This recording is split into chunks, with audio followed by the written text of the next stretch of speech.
네, 오늘 말씀 시편 26편입니다. 시편 26편.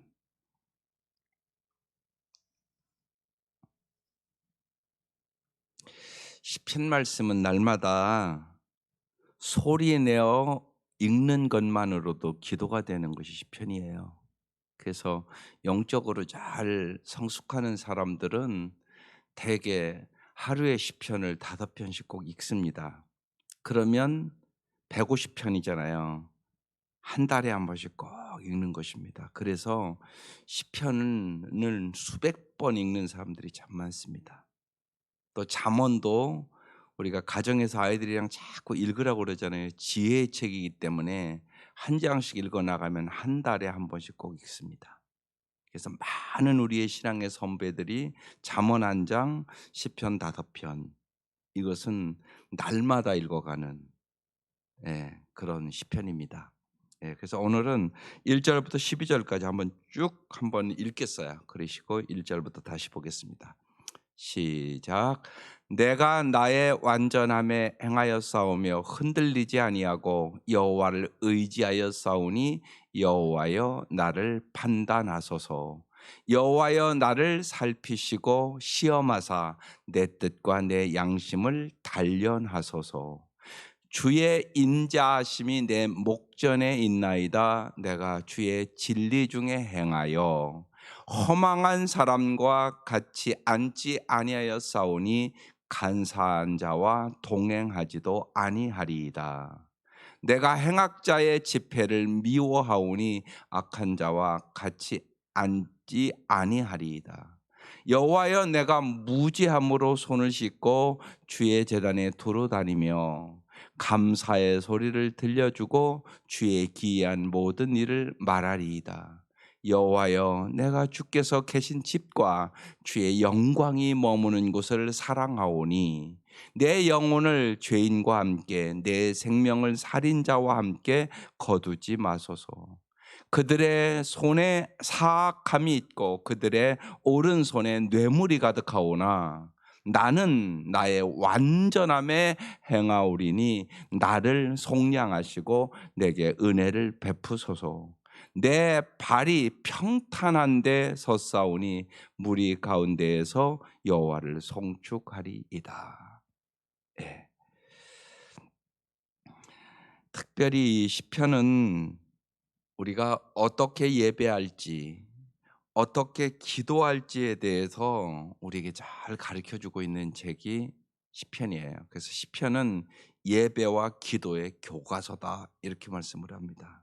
그래서 특별히 이 시편을 통해서 하나님과 어떻게 친밀한 관계를 가질 수 있는지에 해답을 주는 책이 시편이에요. 내가 어떻게 하나님과 친밀한 관계를 가질 수 있을까?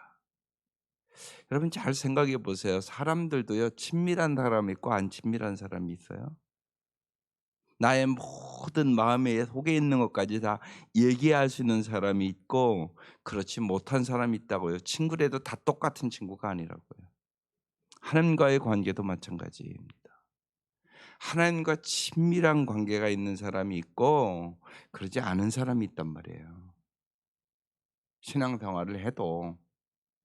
그래서 이 시편을 통해 특별히 하나님과 친밀한 관계를 가질 수 있는 책이 시편이에요. 오늘 3가지 얘기하는 것입니다. 첫 번째, 나를 변론해 주소서.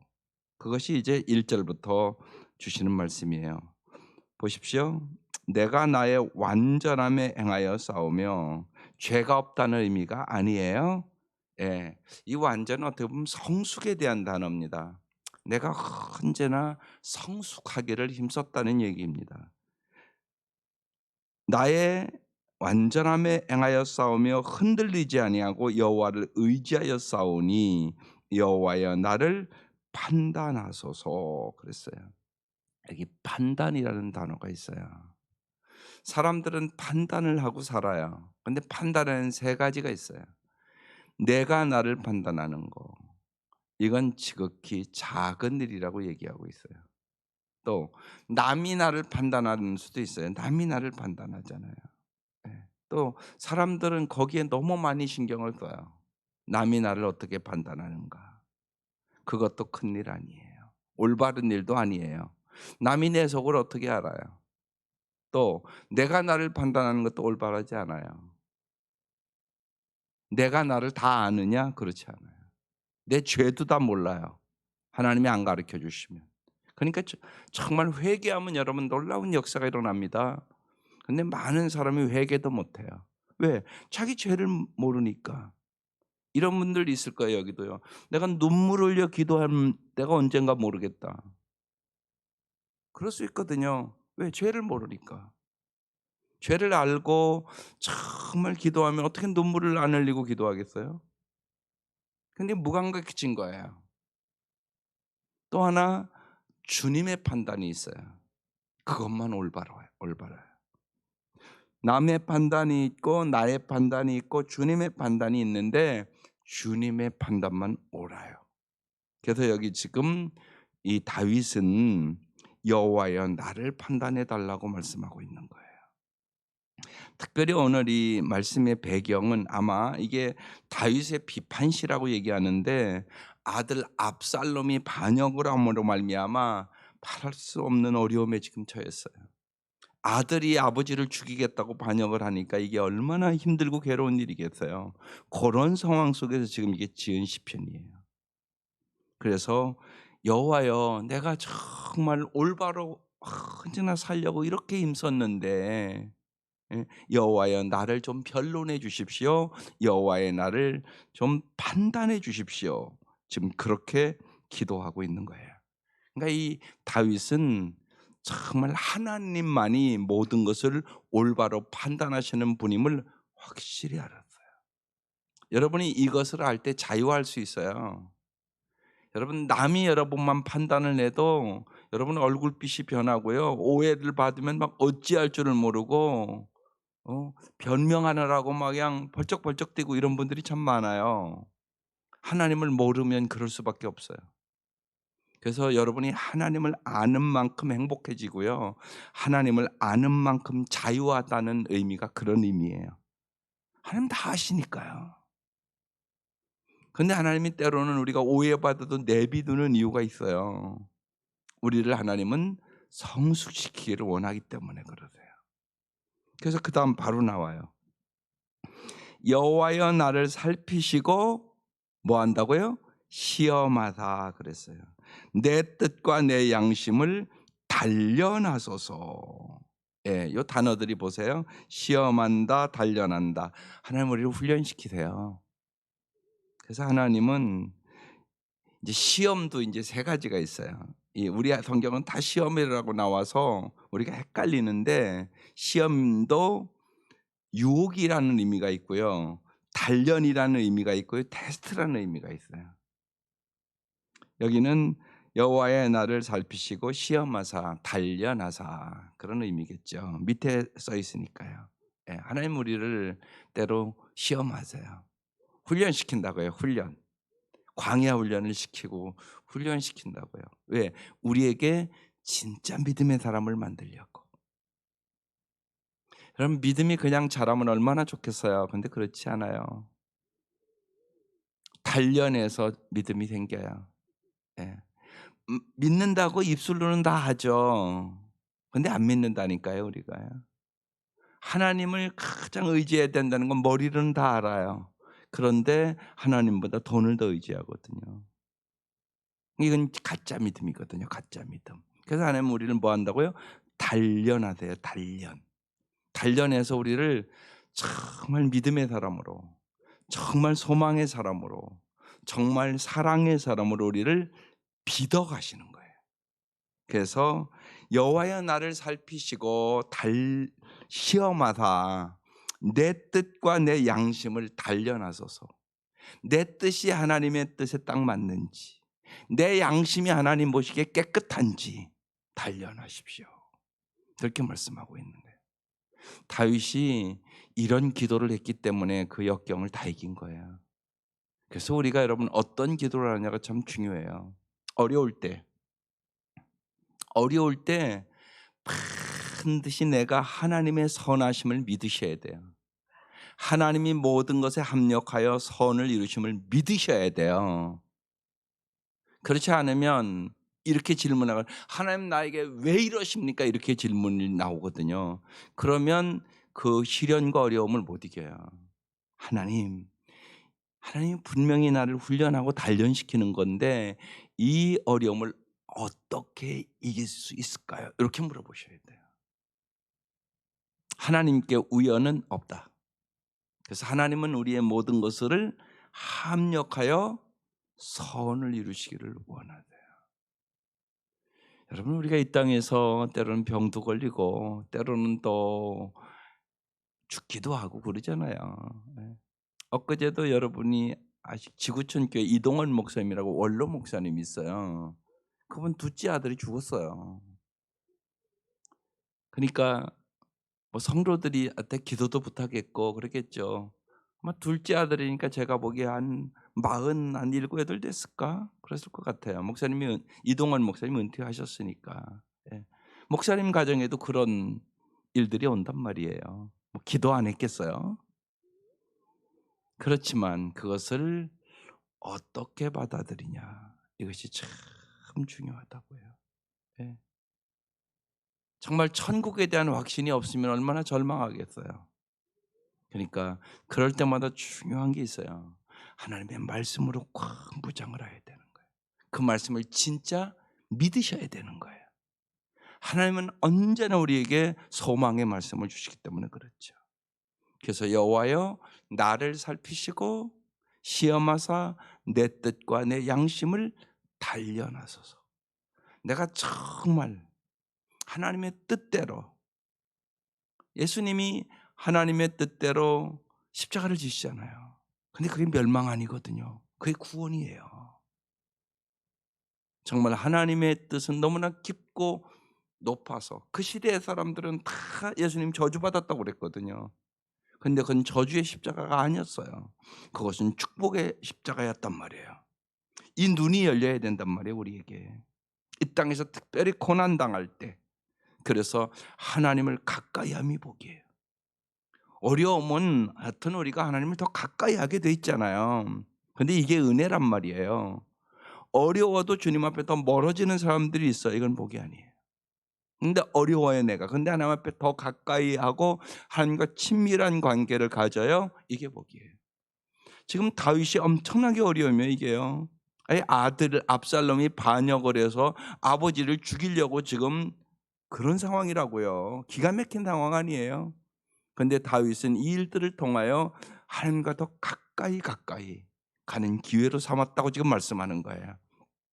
그래서 여호와여 나를 살피시고 시험하사 내 뜻과 내 양심을 단련하소서. 그다음 3절 주의 인자하심이 내 목전에 있나이다. 하나님 다 이렇게 어려움이 있지만 주님이 언제나 나를 사랑하는 것을 내가 믿습니다. 내가 진리 중에 행하여. 중요하죠, 여러분. 언제나 어려울 때 사랑의 확신이 있어야 돼요. 근데 그게 쉬운 게 아니에요. 어려움 당하면 저절로 하나님 왜 나에게 이렇게 어려움을 주십니까? 주님 나를 진짜 사랑하시는 것입니까? 이 질문이 저절로 나오는 거예요. 어려울 때는요. 그래서 중요한 거예요. 사랑의 확신을 잊지 말아야 돼요. 환난이나 핍박이나 기근이나 칼이랴 아니 내가 죽음이 와도 하나님이 나를 사랑하신다는 거. 그래서 언제나 주를 바라보라고 말씀하시고 십자가를 바라보라고 말씀하는 거예요. 저 십자가가 사랑의 확신의 표시예요. 언제나. 그래서 사도 바울은 그 말할 수 없는 여러 가지 어려움이 있었지만은 그도의 사랑에서 끊을 수가 없느니라. 이렇게 말씀하는 거예요. 근데 다윗도 동일하게 지금 얘기하는 거예요. 주의 인자하심이 내 목전에 있다고. 내가 주의 진리 중에서 행한다고. 4절 허망한 사람과 같이 앉지 아니하사오니 간사한 자와 동행하지도 아니하리이다. 사람이 여러분 누구와 사귀는가가 참 중요하잖아요. 여기 잘 보세요. 허망한 사람, 간사한 자 이들과 나는 동행하지 아니했다는 거예요. 5절 내가 행악자의 지폐를 미워하오니, 행악자란 단어가 나와요. 악한 자와 같이 앉지 아니하리이다. 하나님 앞에 합당치 않은 사람들과 나는 교제하지 않았다고 말씀하는 거예요. 우리가 하나님과 교제하는 게 그래서 중요한 거예요. 사람은 누구와 교제하느냐에 따라서 그 사람을 닮아가요. 여러분, 술 친구 만나면 반드시 자꾸 술 먹어요? 안 그러겠어요, 여러분? 그래서 사람이 누구와 친하느냐가 참 중요한 거예요. 신앙이 좋은 사람이랑 친하면 자꾸 신앙이 성장해요. 그렇지만 신앙 없는 세상적인 사람과 사귀면요, 자꾸 세상적으로 가게 됩니다. 당연하지 않겠어요, 여러분? 내가 기도할 때마다 이런 역사가 있고 이런 은혜가 있고 성령의 놀라운 역사를 체험했다, 이런 얘기를 자꾸 하면 그래, 나도 성령 충만은 받아야 되겠다. 나도 더 기도해 봐야지. 말씀 봐야지. 이런 생각이 드는 거잖아요. 근데 뭐 백화점에 갔더니 뭐가 좋고 뭐 어디 가면 싸고 그런 소리를 자꾸 하면 나도 한번 가서 싸게 살까 이 생각하는 거잖아요. 사람이 변할 수 있어요? 이렇게 중요한 얘기예요, 여러분. 그래서 정말 신앙이 언제나 좋은 분들을 자꾸 만나게 해달라고 기도하세요. 특별히 자녀들을 위하여 기도할 때 중요해요. 누구를 만나느냐가 삶을 바꿔버려요. 얼마나 중요한 기도예요. 그래서 만남의 축복이 있는 거예요. 하나님을 만나는 건 말할 것도 없고요. 만남의 축복. 예. 좋은 친구 만나고 신앙 좋은 친구 만나면 그 길로 가는 거예요. 다윗이 근데 그 얘기를 지금 하고 있잖아요. 예. 악인과 그 모임을 내가 멀리했다고 말씀하고 있는 거예요. 시편 1편에도 나와요. 예. 오만한 자의 자리에 앉지 아니하고 악한 자의 꾀를 꾀하지 아니한다고 말씀하거든요. 내가 하나님의 말씀을 주야로 묵상한다고. 그래서 정말 형통케 하시는 주님을 경험한다고 말씀하고 있는 거거든요. 그다음에 6절. 여호와여, 내가 무죄함으로 손을 씻고 주의 제단에 두루 다니며. 7절. 감사의 소리를 들려주고 주의 기이한 모든 일을 말하리이다. 언제나 주님이 임재하시고 함께하는 곳에는 있는 단어가 꼭 있어요. 감사. 아주 중요한 단어예요, 여러분. 언제나 주님이 임재하시는 곳에는 감사가 있어요. 감사. 성령 충만해도 언제나 감사가 있어요. 하나님의 임재하심의 특징이 감사예요. 또 잘 보세요. 감사하는 사람만 행복해요. 그래서 주님은 범사에 감사라고 얘기하는 거예요. 그래서 여기 지금 다윗이 이 어려운 중에 감사의 소리를 들려주고 그러잖아요. 이 어려운 중에. 그래서 여러분, 어려울 때도 감사할 수 있는 신앙으로 자라야 되는 거예요. 범사에 감사하는 신앙. 신앙도 잘 될 때 감사하는 거, 그럼에도 불구하고의 감사, 그다음에 내가 희생하면서 감사하는 거. 감사도 1차원의 감사가 있고 2차원의 감사가 있고 3차원의 감사가 있단 말이에요. 우리의 믿음의 조상들, 우리에게 성경은 범사에 감사해라. 이게 하나님을 믿는 믿음이에요. 왜? 하나님께서 어려움이 있어도 합력하여 선을 이룰 걸 믿기 때문에 범사에 감사할 수 있는 거예요. 그러니까 믿음이 있는 사람만 범사에 감사할 수 있는 거예요. 이 어려운 가운데 감사의 소리를 들려주고 주의 기이한 모든 일을, 주님이 어려운 가운데도 놀라운 일들을 행하시는 분이라는 거예요. 그걸 내가 선포하겠다고 말하는 거예요. 여러분, 어려울수록 하나님 더 역사하시겠죠? 여러분 믿으세요. 하나님 어제나 오늘나 동일하게 역사해요. 오늘도요, 병든 자를 낫고요 성령의 놀라운 역사를 일으키세요. 여러분, 예수의 이름으로 마귀들을 물리쳐야 돼요. 영혼의 눈이 열리지 않은 사람은 마귀 역사를 몰라요. 특징이.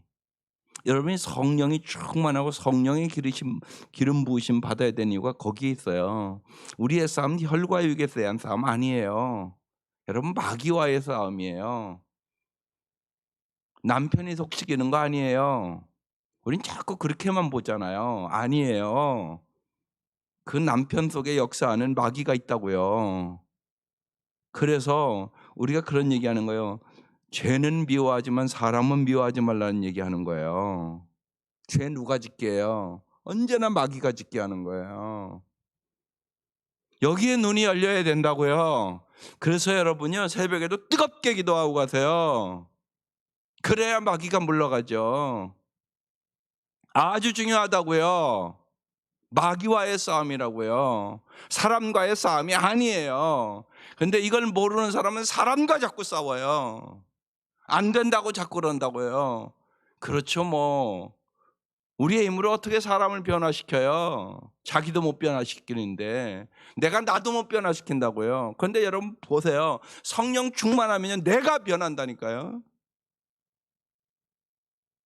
예수님 3년 반 따라다니고요. 오병이의 기적도 보고요. 주간 나사로가 살리는 것도 보고요. 베드로는 물 위로 걸어 다니기도 했어요. 안 변했어요, 하나도. 그런데 그들이 오순절에 성령 충만함 받고요, 완전히 새 사람으로 변해요. 그러니까 여러분, 변화시키는 건 뭐예요? 성령이잖아요. 성령이 역사하지 않으면 내가 나 자신도 못 변화시켜요. 내 노력과 힘으로 변화되는 줄 아세요? 어림없는 소리예요. 내 힘과 노력으로요, 나를 못 변화시켜요, 내가. 그걸 아셔야죠. 그러니까 무엇보다 성령 충만해 행복해져요. 성령 충만해 행복해지는 것이라고요. 그걸 깨달으셔야 돼요. 내 속이 변화해 행복하죠. 내 속에 기쁨이 넘쳐요. 감사가 넘쳐요. 희망이 넘쳐요. 이거 하나님이 해주시는 거예요. 그들 핍박받았어요. 그렇지만요, 언제나 사도행전을 잘 보시라고요, 기쁨이 충만해요. 전도하러 가서 핍박만 받고 나와요. 그런데 기쁨이 충만하니라 이렇게 써 있다니까요. 이게 성령의 역사예요. 여러분, 무엇보다도요, 한 단계 자꾸 올라가야 돼요, 신앙이요. 여러분이 알지 못하는 더 깊은 세계가 있다고요. 더 높은 세계가 있다고요. 이걸 경험하셔야 된단 말이에요. 이걸 경험시켜 주시는 분이 성령님이세요. 성령이 역사하면 인간의 상상을 초월하는 거예요. 안진뱅이가 일어난다니까요. 병든 자가 낫는다니까요. 그걸 사도행전에 써놔 있잖아요. 그러니까 여러분이 사모하셔야 돼요. 성령의 충만함을 사모하셔야 된다고요. 그때 하나님께서 역사해 주시는 거예요. 그래서 언제나 감사의 소리를 들려주고 주의 기이한 모든 일을 말하리이다. 주님이 오늘도 놀랍게 역사하는 것을 내가 말하리이다. 이 어려운 때 지금 다윗이 그러는 거예요. 그러면서 8절에 여호와여, 내가 주께서 계신 집과, 주님 여기 계시다고요. 주의 영광이 머무는 곳을 사랑하오니. 여러분, 주님의 영광이 언제나 머물물 믿으시라고요. 기가 막힌 말씀을 하잖아요. 내가 주께서 계신 집과 주의 영광이 머무는 곳, 주의 임재하심을 경험한다는 얘기예요. 그것을 사랑한다고 얘기하잖아요. 여러분, 뭘 사랑하세요? 주께서 계신 집을 사랑하세요? 주의 영광이 머무는 곳을 언제나 사랑하세요.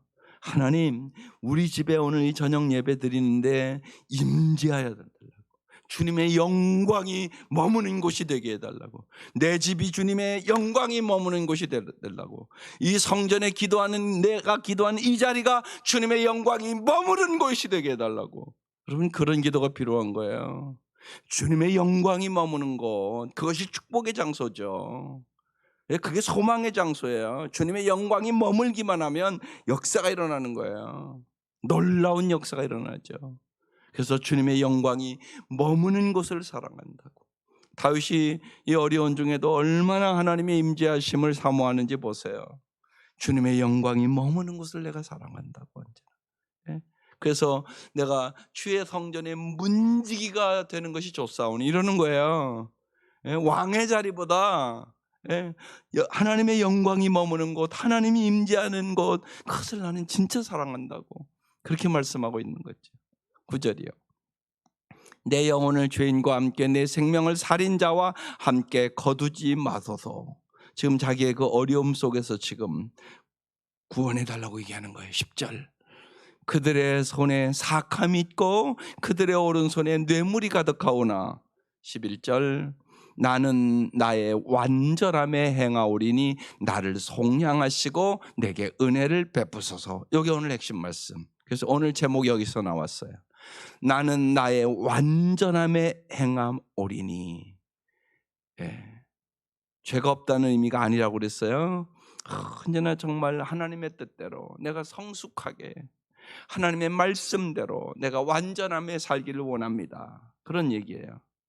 그런데 그렇게 살게 누가 해주신다고요? 하나님이. 그래서 나를 속량하시고 내게 은혜를 베푸소서.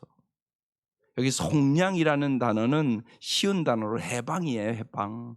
하나님이 나를 해방시켜 주시고 그런 얘기예요. 주님은 우리에게 그래서 참다운 자유를 주시는 분이에요. 속량하시는 분이에요. 속량. 예, 예. 주님께서 우리를 위하여 핏값을 지불하시고 우리를 속량해 주셨어요. 그래서 우리에게 참다운 자유를 주시기를 원하시는 거예요. 나를 속량하시고 내게 은혜를 베푸소서. 그러면 내가 완전히 행하겠습니다. 이런 얘기예요. 이 말씀이요. 주님이 나를 해방시켜 주셔야 되는 거예요. 주님이 내게 은혜를 베풀어 주셔야 되는 거예요. 그러면 내가 성숙한 사람으로 온전한 사람으로 우리가 행할 수 있는 능력을 얻게 되는 것이에요. 내 힘으로 할 수 있는 것이 없어요, 여러분. 주님이 반드시 속량해 주시고 주님이 우리에게 은혜를 베풀어 주셔야만 우리는 아름다운 인생을 살아갈 수 있게 되는 것입니다. 그래서 마지막으로 세 번째 저거 구하는 거예요. 주님 정말로 나를 구원하시고 은혜를 베풀어 달라고, 나에게 속량해 주시고 은혜를 달라고 간절히 간구하는 거예요. 12절. 내 발이 평탄한 데 섰사오니 무리 가운데서 여호와를 송축하리이다. 네. 믿음으로 하나님께서 반드시 나를 건져주시고 평탄한 곳에, 지금 엄청나게 어려운 때야. 예, 자식이 지금 자기를 죽이려고 쫓아오는 그런 상황이니까요. 내 발이 평탄하게 섰사오니 무리 가운데서 여호와를 송축하리이다. 언제나 여러분 기도는 믿음으로 하는 것이에요. 하나님께서 이루어질 줄 믿는 거예요. 그때 역사가 일어나는 거예요. 언제나 잊지 마셔야 돼요. 성경은 언제나 그래요. 내 믿은 대로 될지어다. 내 믿음이 너를 구원하였느니라. 언제나 그렇게 말씀하는 거예요. 믿음의 역사가 일어나는 거예요. 안 믿으면 역사가 없어요. 이게 중요하다고요. 하나님의 말씀을 들었으면 믿고 기도해야 돼요. 그래야 승리할 수 있는 것이에요. 오늘 이 아침도 정말 이 시편 말씀, 하나님께 다윗이 세 가지 간절히 간구하고 있는 거예요. 하나님, 나를 변호해 주세요. 하나님, 나를 시험에서 정말 단련해서 정금같이 만들어 주세요. 하나님, 나를 속량하시고 나를 구원해 주시고 나에게 은혜를 베풀어 주세요. 그러면 내가 여호와를 언제나 송축하겠습니다. 지금 이렇게 말씀하는 거예요. 이 은혜가 우리 위에도 함께 하시기를 주의 이름으로 축원합니다. 기도드리겠습니다. 하나님 아버지, 저희들이 날마다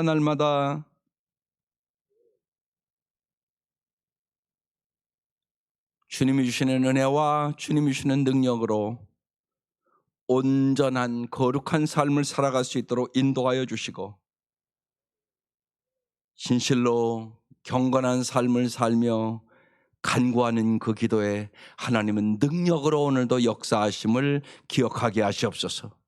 예수의 이름으로 병마가 물러가게 하시고 예수의 이름으로 사탄의 세력들이 물러가게 하여 주시고 성령의 놀라운 권능으로 내가 변하게 하여 주시고 하나님, 내가 변함으로 내 가족과 내 이웃과 내 사랑하는 사람들이 다 변화되는 놀라운 역사를 일으켜 세워주셔서 진실로 우리를 성령의 도구로 사용하여 주옵소서. 이 아침 귀한 예물 드립니다. 받아주시고 하나님, 진실로 날마다 나는 죽고 예수로 사는 역사가 일어나게 하여 주옵소서. 주님께서 사랑하는 딸을 붙잡아 주시고 모든 형편과 사정을 다 아시오니 감사가 넘치게 하시고 찬양이 넘치게 하여 주시고 주님 놀라운 역사를 일으켜 주셔서 온 가족이 주님 앞에 나올 수 있도록 은혜를 베풀어 주시옵소서. 우리의 생명의 근원이 되시는 예수님의 이름으로 기도드립니다. 아멘.